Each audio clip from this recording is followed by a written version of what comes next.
Alors, Banapoto, peuple congolais, les représentants légaux Bijou Elia, nous sommes ici en Belgique, dans une salle que cette commune à Bruxelles, que la Belgique en fait, a donnée pour ces femmes qui ont marché pendant 14 jours.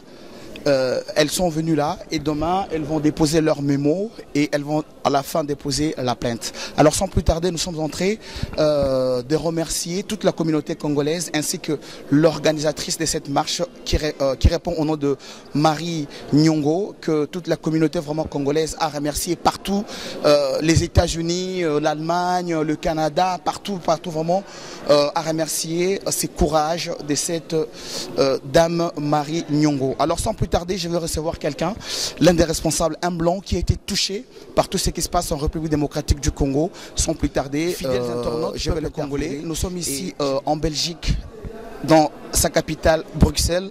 On est venu raccompagner, aujourd'hui c'était le 14e jour en fait, de cette marche qui a été entreprise par notre compatriote Marie Nyongo.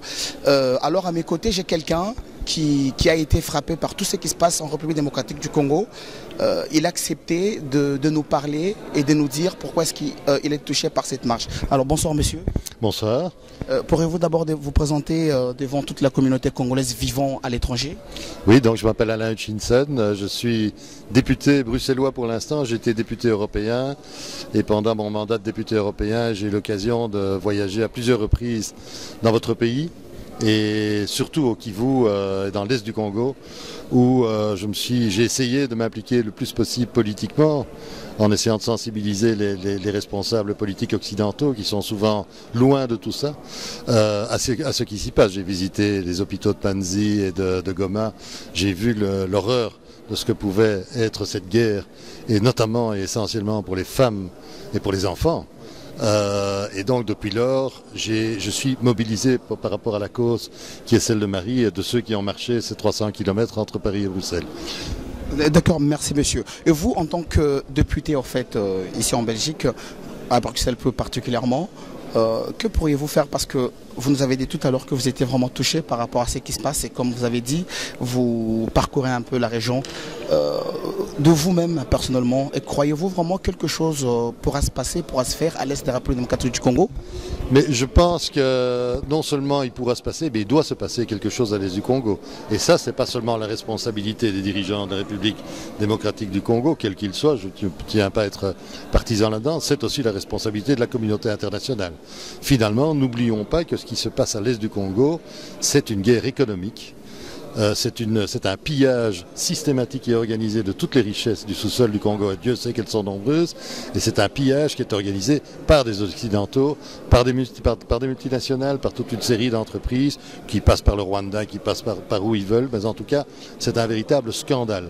Alors, ce que j'essaye de faire depuis des années, ce que je fais depuis des années, et c'est le travail que je veux poursuivre, comme vous d'ailleurs, comme eux, comme ceux qui ont marché, c'est de sensibiliser les hommes politiques et les femmes politiques dans nos pays, dans le en particulier, pour que ça cesse et pour que ce soit aux Nations Unies, que ce soit au niveau de l'Union européenne, on prenne conscience de ce drame que vit le Congo et l'Est du Congo en particulier, et qu'on puisse là, que les gens là puissent retrouver une vie normale dans un pays qui par ailleurs est un pays merveilleux, plein de richesses, mais ces richesses doivent profiter au peuple et ne doivent pas profiter à ceux qui viennent les piller. Voilà, ça c'est mon combat vis-à-vis de cette région.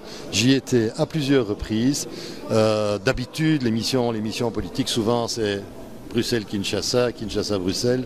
J'ai été à Kinshasa, mais je ne suis pas resté longtemps. Pour moi, le vrai débat, il est à l'est du Congo aujourd'hui. Il n'est pas à Kinshasa. À Kinshasa, c'est le débat politique général, etc. Moi, je ne tiens pas à me mêler de la politique intérieure du Congo. Je tiens simplement à dire que les Occidentaux, les Européens en particulier, et les Belges encore plus particulièrement, n'oublions pas qu'on a colonisé le Congo, qu'on est quelque part très responsable de ce qui se passe là-bas aujourd'hui, même si on n'a pas à s'ingérer dans la politique. Ce que font encore des hommes politiques belges et ce que je dénonce. On ne peut pas s'ingérer dans la politique congolaise, mais par contre, on doit tout faire pour faire les pressions qu'il faut pour que cette guerre arrête et pour que les gens puissent retrouver la paix, la sérénité et le confort d'une vie à laquelle chacun aspire, qu'ils vivent au Kivu, qu'ils vivent à Bruxelles ou qu'ils vivent à New York. Il faut que les gens puissent vivre normalement. Alors, Monsieur Alain, en fait, pour aujourd'hui, vous avez dit que vous êtes vraiment trop tourmenté, touché par rapport à ce qui se passe.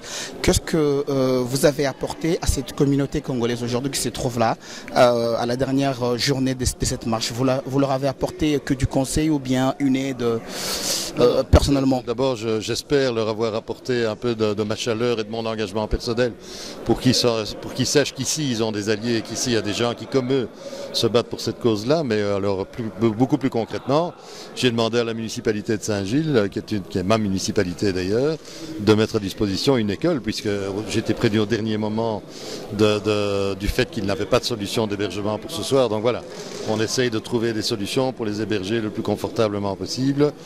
Bon, vous voyez bien autour de nous, on n'est pas dans un 4 étoiles loin de là, on est dans une école communale. Et ben voilà, on a fait, j'ai ouvert les portes. Je pense que ça, c'est la plus grande des générosités. C'est d'accueillir les gens chez soi quand les gens sont en détresse. C'est un peu le cas de ceux qui ont marché très courageusement. Et je voudrais dire que je trouve que cette action est exemplaire, même si dans les dernières heures, il y a eu des tentatives de démolir le projet, de salir le projet, ce que je trouve lamentable. Je pense que la diaspora congolaise doit aussi être plus solidaire et plus soudés plutôt que de se diviser devant les caméras des autres qui alors se marrent bien naturellement de ces divisions. Donc je pense, là je fais aussi un appel si vous me permettez, parce que je n'en fais pas partie, mais à la diaspora congolaise pour qu'elle au-delà des clivages politiques, moi je ne parle pas ici des prochaines élections en RDC, je parle ici d'un problème humanitaire sur lequel on doit être tous mobilisés. D'abord les Congolais et les autres aussi. Voilà, c'est un peu ça. Et donc c'est cette école que j'ai ouverte ici et c'est mon cœur que j'ouvre aux gens du Congo en général et aux gens de l'Est du Congo très particulièrement et surtout aux femmes et aux enfants que j'ai vu souffrir là-bas. En tout cas, merci beaucoup fidèles internautes. Vous l'avez bien suivi, Monsieur Alain. Il est député ici en Belgique, plus particulièrement à Bruxelles. Il a été frappé, il a été choqué par tout ce qui se passe en République démocratique du Congo parce qu'il fait des allers-retours. Et ici, il a dit lui-même que c'est lamentable. Et un appel, comme vous l'avez remarqué, peuple congolais fidèles internautes, vous nous suivez partout sur RP Bijou dans YouTube. Il a dit, peuple congolais, surtout la diaspora congolaise, surtout, j'ai toujours bien voulu le dire, tous les Congolais vivant hors du périmètre de la République démocratique du Congo, que nous devrions avoir un esprit d'union, d'entente pour lutter, afin que tout ce qui se passe à l'Est puisse terminer. Alors, nous continuons notre tournage aujourd'hui dans cette salle. Merci.